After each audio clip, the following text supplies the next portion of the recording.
Board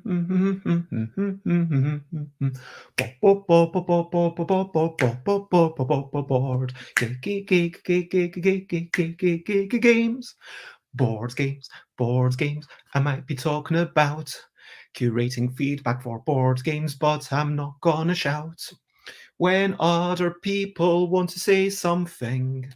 That's brilliant and you should be listening. But that doesn't mean you should always be acting upon the things that they are saying, because I think you should be the one who knows best about your system when you go off to play test. So listen to opinions and always listen well. But that doesn't mean that you need to do the things they tell you to. Hello, good morning, good afternoon, good whatever it is, wherever you are. 10 a.m. ish UK time, time for Busy Beats and Board Game Blether. And today I want to talk about feedback. I want to talk about curating the feedback. I want to talk about the fact that, yes, listen, but it's the designer's job to firstly understand the ramifications of any change to your system better than other people. Like, as a designer, you should understand, okay, if that changes, then that changes, and this changes. If let's imagine a player playing to win, like, okay, does this open up a broken strategy for them? Okay, this might make it simpler, but does it take away that thing? Okay, this adds strategy, but does it make it too complicated? You should understand these ramifications. Think about, also, you should have a purity of vision. Don't just be, I mean, maybe for your first couple of games, it's fine to say, you know what, I want to make a game, and I'll just make any game. But even there, I would encourage you as much as you can to have some sort of strength of vision. Sometimes it's okay to say, hey, this is something I'm dabbling in, and I will be, yeah, let's go along with the flow. Let's start off with this and then just ride along. Let's take all the feedback and see how it goes. And I approve of sometimes doing some crazy things that, like, some extreme twists that you don't think will work. Sometimes try them out anyway, because you learn more about your system. But fundamentally, you are the one who's got to listen to all this feedback and maybe not act on it. Because encourage people to say, hey, this is what I'd like, this is what I'd like. But then try to frame that when you're getting feedback. Remind people, okay, I really like what you're saying, but I am a bit concerned that this might make the game a bit too complex, or thank you very much for giving me the ideas of plants creeping around the battlefield. I'm not sure that this fits with my vision, but I will keep it in mind. Something as simple as that. So, like, keep that feedback coming, but you don't need to act upon it all. And yeah, even for your first game, I would encourage you, as you go on, improve that strength of vision more and more. So you might be saying, okay, I want to make a game. Okay, fine. Well, maybe you want to give yourself a limit and make it just a card game, because then it's easier to print and self-publish. Okay, you make just a card game. Okay, now you get to a point where presumably you make a lot of decisions without even thinking about them. Is it cooperative? Is it competitive? Is it turn-based? Is it real-time? Is it a game where people are actually scoring points and trying to be the best? Is it like a measure of success? Or is it a game that some people wouldn't say it's a game, and where it's all about sharing a lovely moment? Like, you have to make all these small decisions along the way, and along the way, more and more, you will think, okay, not only is it a turn-based competitive card game, but also I've started using these mechanisms and I've thought of this theme, and that is what the game is about. Latch onto a thing, because otherwise you'll be endlessly going round. I mean, it's kind of as if, let's imagine you were diving. Let's imagine you were trying to find treasure and see what's in the ocean. If you were picking a random spot and then going deep, deep, deep, deep as you possibly can, you're likely to find something cool if you kind of look in a small area and really explore deeply. But conversely, if you're just kind of saying, oh no, I'll go over there, and swimming across the entirety of the ocean, then you'll be swimming for weeks or months and you still won't have covered all the land that's been covered. So by going deep and having that purity of vision, you might even end up not just making even for your first game, it might not just be your first game, which is valuable for you as a person and to learn how to make games, but it might even be something that pushes games into a slightly new direction. And I think that's the way to go, having that purity of vision. Let me quickly talk about recent highlights, living life and seeing the sights, recent highlights, playing games and other delights, recent highlights. Yesterday was basically a day off.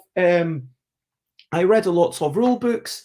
I read this Lady Bird's books for grown-ups, true or false. It always makes me sad when, the quiz cards here do look really cool and there's some interesting facts on them. But then it's just ask your neighbor, remember whether they got it wrong. They ask their neighbor, remember whether they got it wrong. Go round the circle, keep going round the circle. Remember how many points everyone got. And so that's incredibly disappointing as a game. I also read the rules to Growl and Operation Kindergarten, which I'm excited to play today because I've got people coming over and been doing a bit of walking, seeing the ducks, which is lovely, keeps my mental health, relatively good, and watched a bunch of TV shows.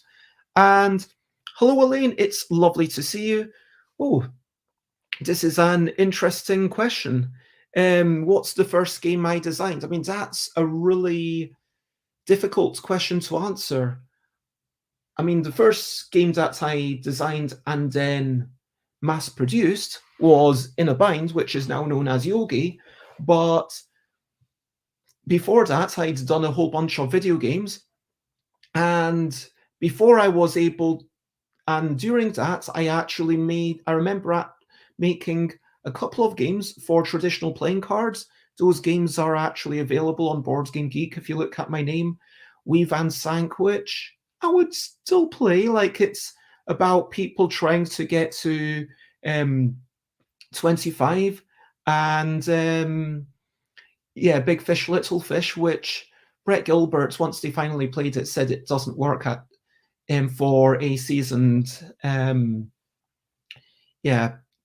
what's the word I'm looking for a seasoned trick-taking gamer.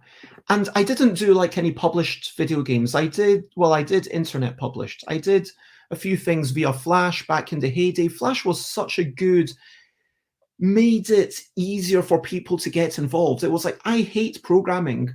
I really hate programming, but I still managed to do things and think about design. And my favorite game was Scares, which is like a misspelling of squares, where you've got purple scares and red scares, and the red ones you have to avoid and the purple ones you have to collect.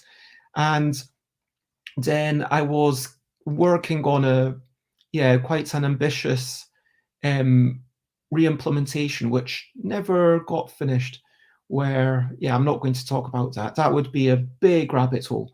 But the very first thing I ever did, the very first game I designed, I'm going to, just to put this into context, my first memory is of a ZX Spectrum loading screen when it went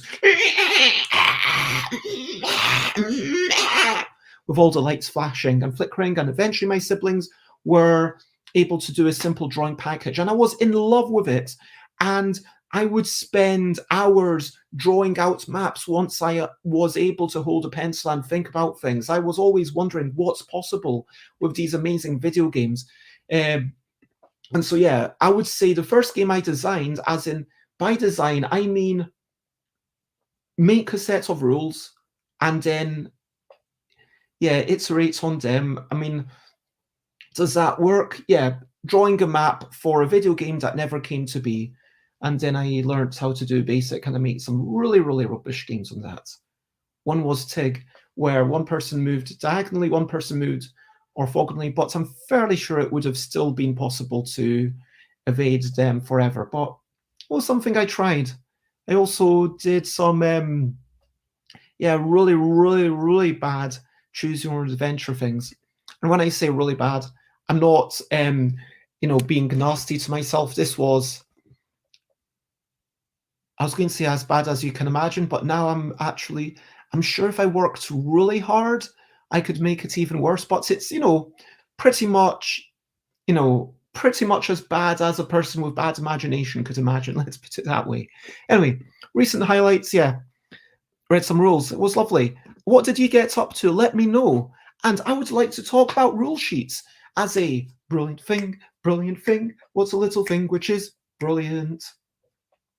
I am going to say that, there's some wee bits in rule sheets that I think are really nice. I mean, this is not a rule sheet that I at all enjoy because during this roll call, it just tells you put the things in the area and it never tells you exactly what each different area means.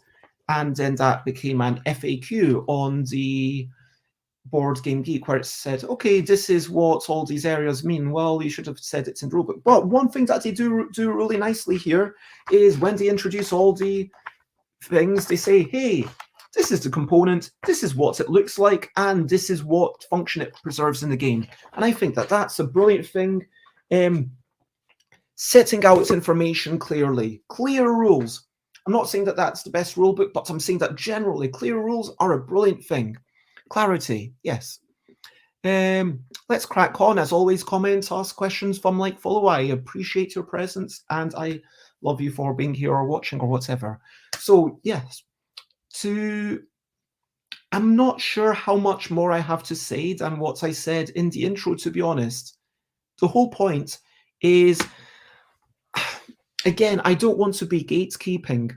And if you've never made a game before, I encourage you to just put something together and maybe you try it and maybe people say, oh, this is kind of nice, but what if, and then they'll say something that totally changes it. Like, what if this was a real-time game? Or what if this was cooperative? And what if there was some trading elements in here? Now, if your entire goal is just to make a game, and if your point is just to engage in the joy of game design, then go for it. Try all the things and try them out and learn about it, and maybe eventually you'll hone in. But for me, I think that's the way to, like, I was inspired to chat about this because I asked on a Facebook group about ideas for an arena combat game recently. And lots of love. Have a wonderful day yourself. And some of the ideas were really interesting, and some of the ideas I'm not going to do. Like, some of them were, oh, arena combat, what if there were spectators? What if you appeal to the spectators? What if you try to gain prestige for, and then even if you are about to be killed, you can not be killed? Now, there's a lot of other mechanisms going on in my game. I don't expect anybody else to really read the entire rules of the game and then understand it to the level of depth that I do and then give a fully considered opinion because, but what I do expect is for people to just, oh yeah, this is what sides like. And it's up to me to put that in or not put that in. When someone says, oh, let's have some politics, maybe alliances, maybe something to do with, and I could have an alliance system. Does the game need it? Will it be adding to the game? Because as soon as you put in politics, I mean, when you've got multiple people and it's highly interactive, it's already about the politics. It's already about, well, that person's doing the best, so let's smack this person. If there's 3 people in an arena, I don't have to say, okay, let's have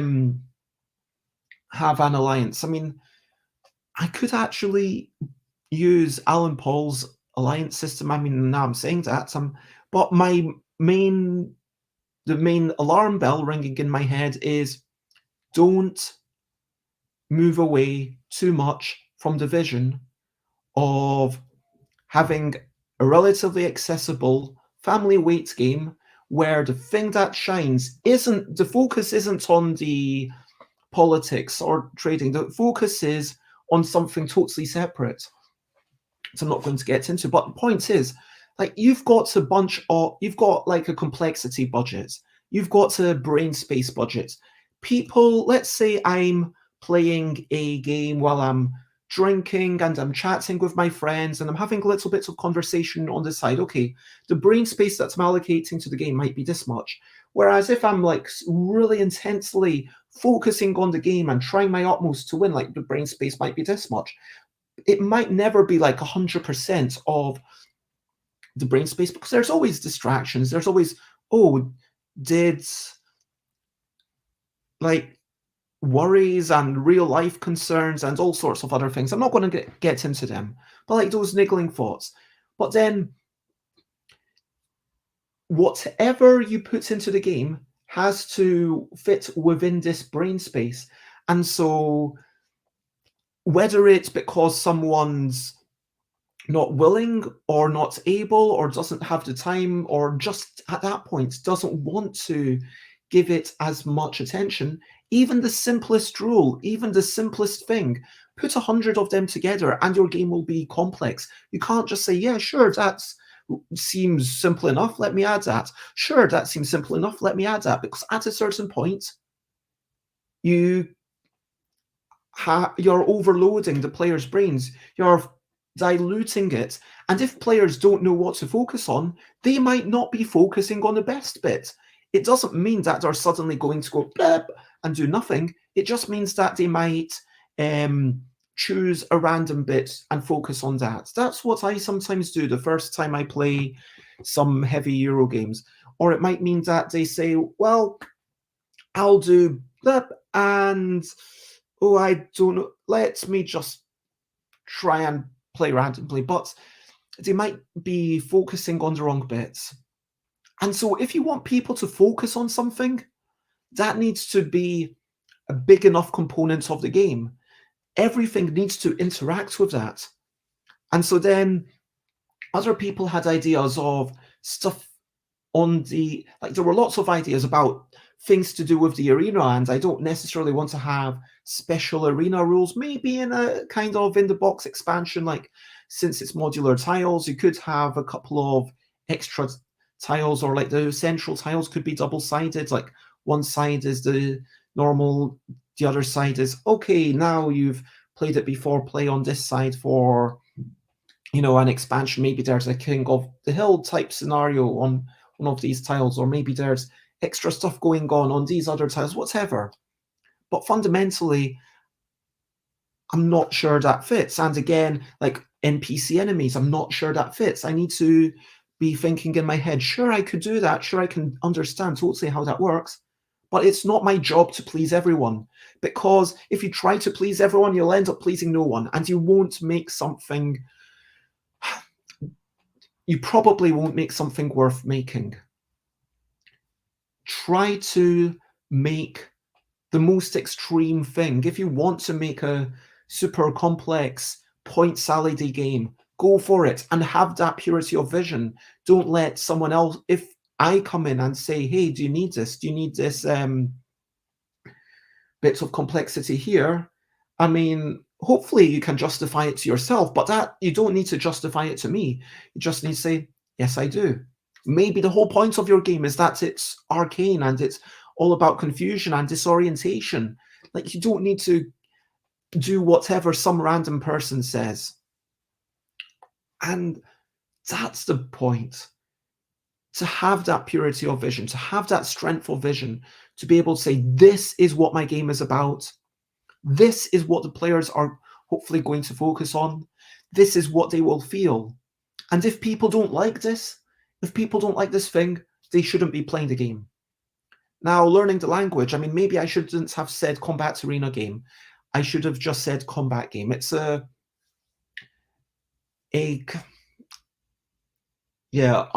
it feels like, I don't want to say arcade style, but it kind of feels over the top. It's like a magical wizards battling. Yeah. and magical wizards, that kind of explains everything. It's fantastical combat, and that's the thing. And that's what I'm thinking about. I don't want the other people, I don't want there to be like, should there be okay walking around? Yeah, let's try that. Let's see how it feels. Let's try a bit of okay moving around each other. Let's try a bit of leveling up and gaining new abilities. But fundamentally, I know it's my leveling up. That's the bit that I really want to focus on in this game. That's pretty much it. And when you're giving feedback, hopefully you'll understand, and hopefully you'll be encouraged. Hopefully, if you're giving feedback to me, I hope that I've been encouraging, because even if what you suggest doesn't fit with my vision, I really, really appreciate it. And if it does fit with my vision, then obviously I'll be more likely to use it. And if it doesn't, that tells me something. Maybe that means that I'm likely to put that into a future game, or maybe if enough people say that, then there's a future game for it. Or maybe it tells me that my messaging is improper and I shouldn't be using the word arena if there isn't an audience and more going on. But again, people said, oh, something where you can get away, and I can't remember exactly what sparked it, but then through that conversation, I thought, blocks and pushing people, these are definitely things that I want in the game. Subtle things, but it's about curation. Your job, once more, as a designer, is not to do everything you're told. Your job is not to try everything. There's not enough time. Your job is to ponder the ramifications, ponder how the system works, ponder how different types of players would interact with it, but with a primary view to your own audience, and think about the overall experience. That's it. So at this point, I will say question of the day, question of the day. Here's a little question before we go on our way. My question of the day is, do you like squirrels? I mean, I like squirrels. I think they're quite charming. I mean, even though we could talk about, grey squirrels, they've been bad for the red squirrels and all that, and we never see red squirrels. But I think squirrels, they're bushy, they're kind of quite cute. Yeah, I like squirrels. Do you like squirrels? And now, over to you. What are you up to? You can share botany if you want to. I'm going to skedaddle. I'm going to clear this table a wee bit. I'm going to try and have a little bit of space around here. And then I'm having 2 friends over, which I'm really excited by. I'm going to get some friends out. I'm going to make some food. I'm making some potato and tomato and cucumber and peppers and a bit of mayonnaise and horseradish, and maybe I'll put in some mixed herbs in there, yeah. But that's what I'm up to. And we'll play games together. So for now, recap and wrap up before we finish up. Feedback is awesome. Listen to everything. Don't do everything.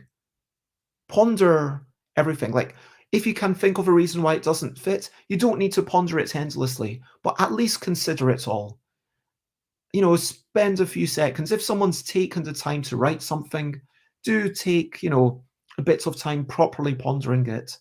But it's totally okay to say, thank you very much for this. This doesn't quite fit inside my vision, because that's the key as a designer, pondering things and trying to understand systems and how people interact with those systems and how it will shape the experience. And secondly, having that purity of vision. And that's what I think is the hallmark, at least one of the hallmarks of a good designer. If you want to check me out, I am Stuff by Bez in all of the places. I stream every day at 10 a.m. UK time. And please share, spread the word. Thank you very much, everyone, for watching this. And if you want to reply, always reply to all the comments so that I see. So please do all the respectful comments. Obviously, there's a couple of robots, and there have been a very small number, a happily small number of people that disrespectful people. But enough of them. I just want to say lots of love and bye, bye, bye, bye. This is a goodbye song. Bye, bye, bye, bye. Thank you for watching along. Bye, bye, bye, bye. This is the end of the show. Bye, bye, bye bye, and now it's time to go. Do do do do bye bye bye bye. This is a goodbye song. Do do do do bye bye bye bye. Thank you for watching along. Bye bye bye bye. This is the end of the show. Bye bye bye bye. And now it's time to go. Bye bye. Have a wonderful day.